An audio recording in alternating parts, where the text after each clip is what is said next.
With the imminent release of the hotly anticipated Dragonborn DLC for Skyrim, I thought now would be a good time to do a retrospective review of the Elder Scrolls III Morrowind. It is often heralded as the best in the series, but it's shit, and I'm gonna tell you why I'm right and you're wrong. Well, not even last night's storm could wake you.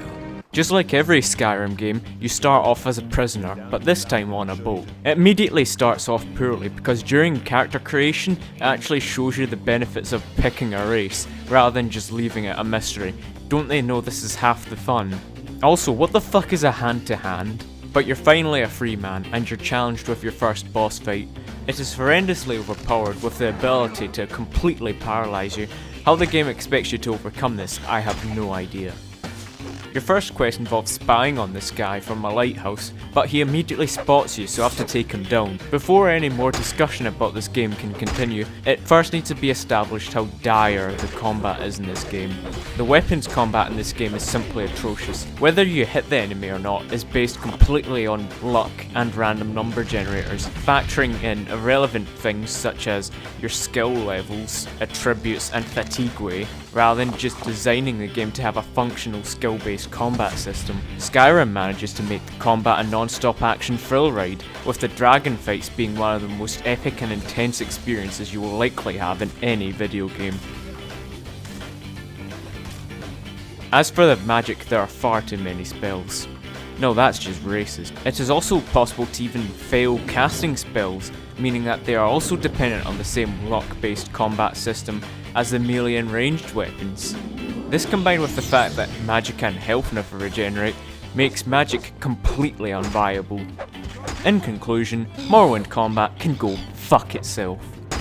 That being said, if the combat system was Morrowind's only problem, then I would have no issue with the game because it is at least 30 years old. But this is just the beginning of the insurmountable problems that Morrowind faces.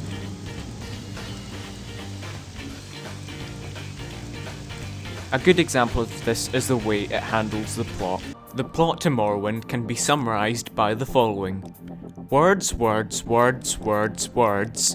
No dragon shouting. Words, words. I got AIDS. I need to go cure my AIDS. A lot of real spooky shit happens. The door is locked and will not open. The star is the key. Impossible door. Neragarim portator. I fell through the floor. I'm stuck in a corridor. Words, words, words. Fucking cliff racers. Words. Open heart surgery. Mecha destroyed. World saved. Morrowind's storyline seems to suffer most when you discuss its main antagonist, Dagolthur. They attempted to characterise him, giving him a deep backstory and interesting personality, but this requires me to pay a lot of attention and do a whole lot of reading. Alduin, however, has none of these things, allowing his illogical behaviour, vague motives, and erratic personality to all be explained by "Herder, I'm a dragon." Morrowind seems to lack direction in many ways.